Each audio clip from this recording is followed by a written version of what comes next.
নমস্কার, কেমন আছেন সবাই? আশা করছি সবাই ভালো আছেন। নতুন একটা ভিডিও নিয়ে আমি আপনাদের সামনে আবারও হাজির হলাম।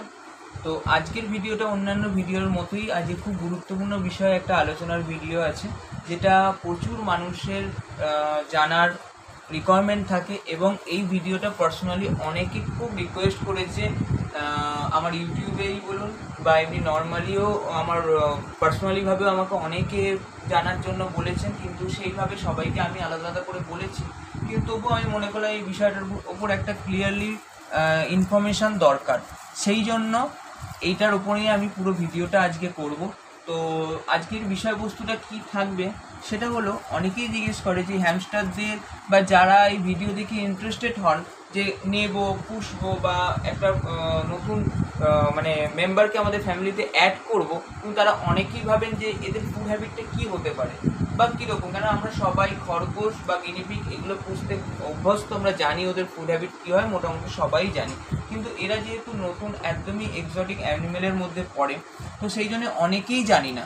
তো সেই জন্যই আজকে আমরা খুব গুরুত্বপূর্ণ একটা বিষয় নিয়ে আলোচনা করব। বারবারই বলছি, প্রত্যেকটা বন্ধুর কাছে আমার আজকে একটাই রিকোয়েস্ট, এবং তার মাঝখানে আর একটা কথা আমি বলে দিই, যারা ভিডিওটা দেখছেন তাদের যদি সত্যি মনে হয় যে কিছু এর মধ্যে ইনফরমেশান পাচ্ছেন বা ভিডিওটা ভালো হচ্ছে, তাহলে অবশ্যই একটা লাইক করবেন।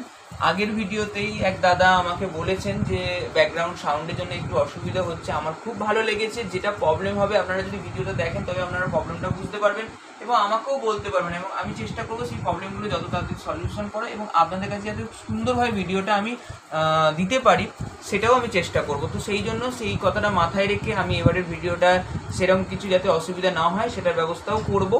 এবং আপনাদের ইনফরমেশানগুলো কেমন লাগছে, নতুন কোন বিষয়ের উপর ইনফরমেশান চাইছেন, সব কিছু কিন্তু কমেন্ট অবশ্যই করবেন।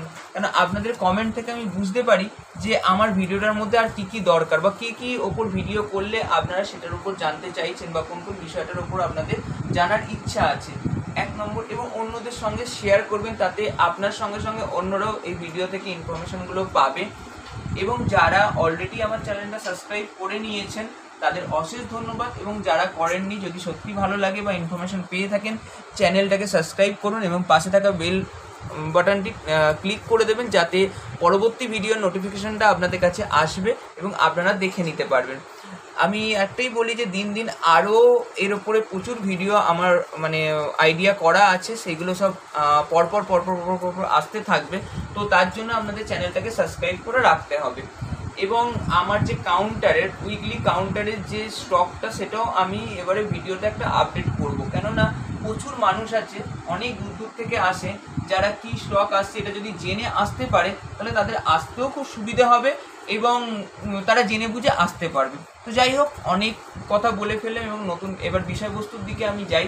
বিষয়বস্তুটা হলো আজকে হ্যামস্টারের ফুডের উপর, একদম হ্যামস্টারের ফুডের ওপর বলবো। তার মধ্যে সেরিয়ানেরও বলবো, ডোয়াফেরও বলবো। আমি ক্যামেরাটাকে একটু নিচের দিকে করতে বলবো। এই যে সেরিয়ান মানে, অনেকেই জানেন যে সেরিয়ান মানে হয়তো বুঝতে পারেন না, এই যে সেরিয়ান হ্যামস্টার এবং এদিকে আছে রাশিয়ান ক্যাম্বেল ডোয়াফ হ্যামস্টার। আমি স্পেসিফিকলি আলাদা করে বলবো, তার জন্য বারবার বলছি, প্রত্যেকটা জনের কাছে রিকোয়েস্ট করে বলছি, ভিডিওটাকে স্কিপ করবেন না, ধরে ধরে শুনুন, নাহলে কিন্তু আপনারাই বুঝতে অসুবিধা হবে এবং মিস করে যাবেন কোনো পয়েন্ট। এবং পারলে একটা খাতা আর পেন নিয়ে বসুন, একটা সুন্দর করে একটা লিস্ট করে নিন, তাতে আপনাদের সুবিধা হবে। আমি আজকে সুন্দরভাবে ভাগ করে বলবো কোনটা আপনাদের জন্য সেফ ফুড আর কোনটা আনসেফ ফুড, কোনটা মানে দিতে পারবেন, কোনটা দেওয়া ওদের জন্য ক্ষতিকর। এইভাবে আমি আজকে ক্লিয়ারলি একটা চার্ট করে বলবো। সেই জন্য আমি বলবো আপনারা একটা খাতা পেন নিয়ে বসুন, তাহলে আপনাদের বুঝতে সুবিধা হবে, আপনারাও সেইভাবে চার্ট মতো করে লিখে নিতে পারবেন। তো আমি এবার বিষয়বস্তুর দিকে এগিয়ে যাই। তো বিষয়বস্তুর দিকে এগিয়ে যাওয়ার আগে একটা কথা বলি, আমি বারবার সবার কাছে হাত জোর করে রিকোয়েস্ট করি যে যেই অ্যানিমেলের যেটা ডায়েট সেটাকে ধরে রাখার চেষ্টা করুন। কাইন্ডলি তাদের ডায়েট চার্টটাকে নষ্ট করবেন না, এতে তাদের হেলথটাও নষ্ট হবে এবং তাদের লাইফ স্প্যানটা অনেক কমে যাবে বা অনেক রকমের মানে হেলথ ইস্যুও আসবে। আমি সেই জন্য বারবার বলি তাদের ডায়েট চার্টটা মেনটেন করুন। আমার যে সমস্ত কাস্টমাররা আছে আমি পার্সোনালি তাদেরকে নিজস্বভাবে গাইড করি, এবং অন্যরা যারা, সবার সঙ্গে তো ফোনে কথা বলা হওয়া সম্ভব না বা সবার কাছে আমার হয়তো নাম্বারটাও নেই, তারা এই ভিডিওটা দেখেও গাইড পেতে পারে। তো আমি এবার বিষয়বস্তুর দিকে আসি। কি কি খাবার দিতে পারবেন। আমি প্রথমেই চলে যাব সবজির দিকে। সবজির মধ্যে কি কি খাবার দিতে পারবেন। সবজির মধ্যে একটা কথা বলে রাখি, সিজনালি যা যা শাকসবজি আছে সেগুলোর মধ্যে থেকেই দেওয়ার চেষ্টা করবে, কেন আমাদের মানুষের জন্য সিজনালি জিনিসপত্র খাওয়া যেমন উপকার, ওদের জন্য উপকার। এবার তার মধ্যে কিছু দেওয়ার ভাগ আছে, সেই ভাগটা নিয়ে আজকে আমি কথা বলবো। যেমন এখনের যদি কথা বলি, এখন হলো গরমকাল ন্যাচারালি ভাবে, তো এখন আমাদের কাছে অ্যাভেলেবেল থাকে কুমড়ো, লাউ, বটবটি, এগুলো মোটামুটি অ্যাভেলেবেল থাকে। এছাড়াও শাকের মধ্যে কলমি শাক থাকে, কলমি শাক অ্যাভেলেবেল থাকে, এগুলো মোটামুটি আমরা ঘুরিয়ে দিতে পারি। এবং শীতকালে কিন্তু আমাদের কাছে সবজির প্রচুর ভ্যারাইটি এসে যায়। তার মধ্যে যেমন ধরুন গাজর আছে, ব্রোকলি আছে, বাঁধাকপি আছে, তারপরে তোমার মটরশুঁটি আছে, বিনস আছে, এরকম নানান সবজি আছে যেগুলো দেওয়া যায়। কিন্তু তার মধ্যেও প্রচুর জিনিস আছে যেগুলো আমরা দিতে পারি না। এবং দিতে পারি না যাওয়ার আগে আমি ফলের বিষয়টা নিয়ে একটু ক্লিয়ার করে নেবো। অনেকেই বলেন যে হ্যামস্টারকে দাদা ফল দেবো, ফল দিতে পারবো? অবশ্যই দেবেন। শশা কিন্তু একটা ফলের মধ্যেই পড়ে। শশা দেবেন, তরমুজ দেবেন, কলা দেবেন, আর আপেল দেবেন। ঠিক আছে, তাহলে আমি বোঝাতে পারলাম শশা, তরমুজ, আপেল এবং কলা কিন্তু খুব অল্প পরিমাণে দেবেন এবং বীজগুলোকে অবশ্যই বাদ দিয়ে দেবেন, বা বীজটাকে পরিষ্কার করে ছোট্ট অল্প পরিমাণ দেবে, অ্যাজ এ ট্রিট হিসাবেও দিতে পারেন। তাতে কি হবে, তাতে ওদেরও ফুডের হ্যাবিটটা একটু চেঞ্জ হবে, মুখটাও একটু চেঞ্জ হবে, খেতেও ভাল লাগবে এবং আপনারও দেওয়াটা হলো এবং ডায়েটের মধ্যেও আসলো ওটা। তাহলে আমি ক্লিয়ার করতে পারলাম, আশা করি বুঝতে পেরেছেন সবজির মধ্যে কি হলো। এবার কি কি দিতে পারবেন না সেগুলো নিয়ে একটু কথা বলি। কাঁচা আলু একদমই দেবেন না, রাঙা আলু একদমই দেবেন না, উচ্ছে, বেগুন, পটল, মূলো, টমেটো এগুলো কিন্তু একদম দেবেন না। এরকম নানা, যেমন ধরুন পেঁয়াজ, রসুন, পেঁয়াজ পাতা, আলু পাতা, তারপর টমেটো গাছের পাতা, এগুলো কিন্তু একদমই দেবেন না। অনেকেই ভালোবেসে একটু চকলেট দিয়ে দিল, একটু বিস্কুট দিয়ে দিল, একটু মুড়ি দিয়ে দিল, এগুলো কিন্তু একদমই করবেন না। এবং নর্মালি ভাবে আমাদের যেগুলো ফুড হ্যাবিটের মধ্যে ভাত, রুটি, মুড়ি, বিস্কুট, চিপস, এগুলো একদমই কিন্তু ওদেরকে দেবেন না। কেননা আপনার ভালোবাসাটা যেন ওদের ক্ষতির কারণ না হয়, এটা কিন্তু আপনাদেরই দায়িত্ব জেনে নেওয়া। কেননা দেখুন, আমরা যখন একটা কোনো পেটসকে ঘরে নিয়ে আসি, আমরা কিন্তু তাদের প্যারেন্টস হই। প্যারেন্টস মানে তাদের অভিভাবক হই। তো অভিভাবক হিসাবে আমাদের সেইগুলো খেয়াল রাখা উচিত, কোনটা ওদের হেলথের জন্য ঠিক, কোনটা ওদের হেলথের জন্য খারাপ। এবং আর একটা কথা, ওরা কিন্তু জানে না নিজেদের জন্য কোনটা ভালো কোনটা মন্দ, ওদের কিন্তু যেটাই দেবেন তারাই খেয়ে নেয়। তখন বলবে দাদা ওরা তো খায়, ওরা তো সব কিছুই খাবে, ওরা তো আর জানে না যে কোনটা ওদের জন্য উপকারী কোনটা অপকারী। এছাড়াও আরও কিছু শাক সবজি আছে যেগুলো হলো তোমার পালং শাক, লেটুস পাতা, যেগুলো কিন্তু শীতকালে অ্যাভেলেবেল থাকে, সেগুলো দেবেন। বারবার বলছি, সিজনালি যেগুলো যেগুলো অ্যাভেলেবেল থাকবে সেগুলোই দেবেন, এক্সট্রা করে কিছু করার দরকার নেই। কারণ সিজনালি শাকসবজিগুলোর মধ্যে অনেক পুষ্টিগুণ অনেক বেশি থাকে, দেওয়ার চেষ্টা করবেন। আর কিভাবে দেবেন, এবার একটা নেক্সট কথা আসে আমার কাছে, কিভাবে দেবেন।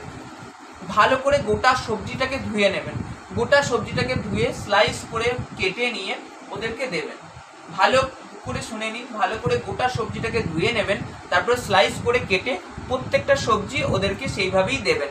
বয়েল করে দেওয়ার দরকার নেই, কাঁচা সবজির মধ্যে অনেক গুণাবলী থাকে যেটা ওদের জন্য খুবই দরকারি। এবার চকলেট, বারবার বলছি, চকলেট, মিষ্টি জাতীয় জিনিস এগুলো কিন্তু কোনোভাবেই দেবেন না। এবং এদের কিছু অ্যানিম্যাল প্রোটিন সোর্সেরও দরকার পড়ে। অ্যানিম্যাল প্রোটিন সোর্স মানে কি বলতে চান? অ্যানিম্যাল প্রোটিন সোর্স মানে যেগুলো, এগুলো যেগুলো বললাম সেগুলো আমরা উদ্ভিজ্জ প্রোটিন বললাম, মানে উদ্ভিজ্জ প্রোটিন, ভিটামিন, মিনারেল সব কিছু। এবার অ্যানিম্যাল মানে ধরুন যেমন চিকেন, ফিশ, এগ, এগুলো হলো অ্যানিম্যাল প্রোটিন সোর্স। আরও এটা নিয়ে বিস্তারিত আমি কথা বলছি। এবার এগুলো কিভাবে দেবেন প্রথম প্রশ্ন আসতে পারে, এবং এদের মধ্যেও কি কি মিট আপনি দেবেন না সেটা নিয়েও কথা বলবো। তো এবার যদি বলি চিকেন, চিকেনটা আপনি শুধু জল দিয়ে বয়েল করবেন, ভালো করে শুনবেন, জাস্ট জল দিয়ে ভালো করে প্রপারলি বয়েল করবেন। কোনো নুন, কোনো হলুদ, আদার্স কোনো মশলা, তেল কিচ্ছু কিন্তু নয়। এবং এমন নয় যে বাড়ির করা চিকেন আপনি জাস্ট জল দিয়ে ধুয়ে দিয়ে দিলেন, সেটাও কিন্তু করবেন না। প্রপারলি ভাবে শুধু জল দিয়ে বয়েল করে চিকেন দেবেন, ফিশও তাই জল দিয়ে বয়েল করে দেবেন। এবং এগ ডিম যে হয়, ডিমকেও বয়েল করে হোয়াইট পোর্শনটা দেওয়ার চেষ্টা করবেন। দেন ডিমের যে কুসুমটা হয় সেটা বাদ দিয়ে সাদা অংশটা খুব অল্প পরিমাণে দেবেন, খুব অল্প পরিমাণে দেবেন। এবং পরিমাণটা কতটা হতে পারে, যদি চিকেন দেন তাহলে আমাদের যে 1 কড় আছে, 1 কড় করে দুজনকে দিলেন, দুটো ছোট ছোট টুকরো, মানে খুবই স্বল্প পরিমাণ।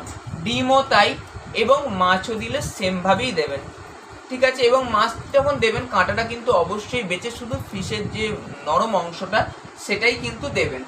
এবারে অনেকেই কিন্তু গরু এবং তোমার শুয়োর এই মাংসগুলো কিন্তু অ্যাভয়েড করবেন, পোর্ক অ্যাভয়েড করবেন।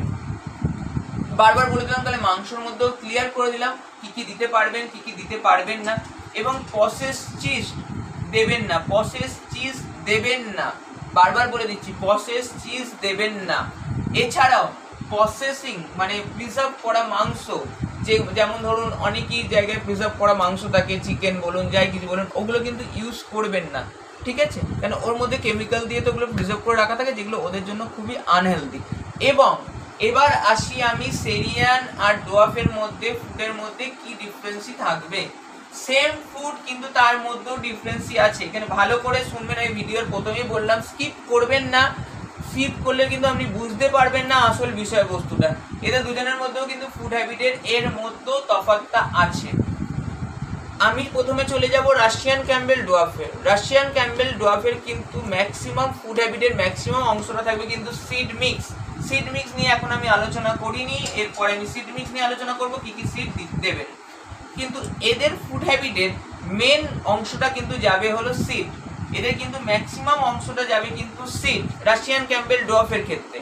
এবং সেরিয়ানের ক্ষেত্রে কিন্তু সেক্ষেত্রে পুরোপুরি উল্টো, এদের ম্যাক্সিমাম ফুডটাই হবে কিন্তু র ভেজিটেবল, শাক সবজি এবং বয়েল পটেটো, এরকম এদের ফুড হ্যাবিটটা থাকবে ঠিক এরকম। এবং সিডও থাকবে, কিন্তু সিডটা অতটা নয়, সিডটা তুলনামূলক কম। মেন থাকবে কিন্তু ভেজিটেবলস এবং শাকসবজি সমস্ত কিছু। এবার বলি, এবং এর সঙ্গে তো আমি বলেই দিলাম অ্যানিমেল প্রোটিন সোর্স। এবং অ্যানিমেল প্রোটিন সোর্সে আর একটা যেটা আইটেম আছে সেটা হলো মেলওয়ার্মস। মেলওয়ার্মস যেটা খুবই উপকারী, যেটা ড্রাই ফর্মেও পাওয়া যায় এবং র ফর্মেও পাওয়া যায়। রটা খাওয়ানো সব থেকে উপকারী। আমি আমার স্টলেই হয়তো আগামী দিনেই সেটা অ্যাভেলেবেল রাখবো, যেটা অনেক মানুষের পক্ষে ইজি হবে। সেক্ষেত্রে আপনাকে চিকেন বা ডিম দেওয়ার এক্সট্রা করে দরকার পড়বে না, কেন মেলওয়ার্মসের মধ্যে একটা র অ্যানিমেল প্রোটিন সোর্স পেয়ে যাবে এবং একটা প্যাকেজ ডায়েটও হয়ে যাবে।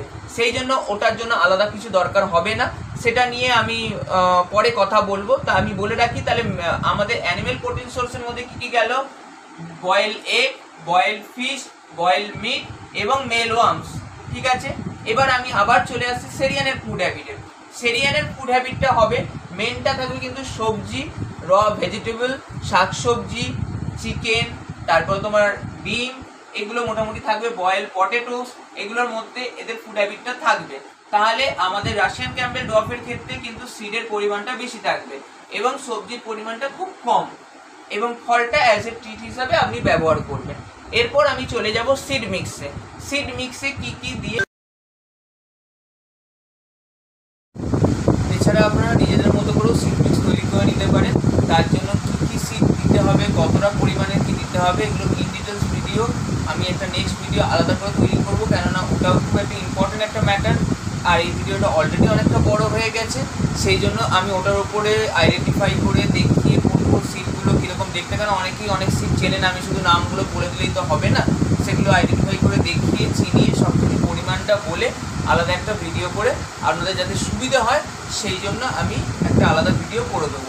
এবং এছাড়াও যদি কোনো রকম ইনকোয়ারি থাকে বা কোনো কিছু জিজ্ঞেস করার থাকে অবশ্যই বলবেন, কমেন্ট বক্সে কমেন্ট করবেন, এবং ভালো লাগলে ভিডিওটা লাইক করবেন, বন্ধুদের সঙ্গে শেয়ার করবেন, এবং আমাকেও জানাবেন যে ভিডিওটা কি অসুবিধে হচ্ছে। ধন্যবাদ।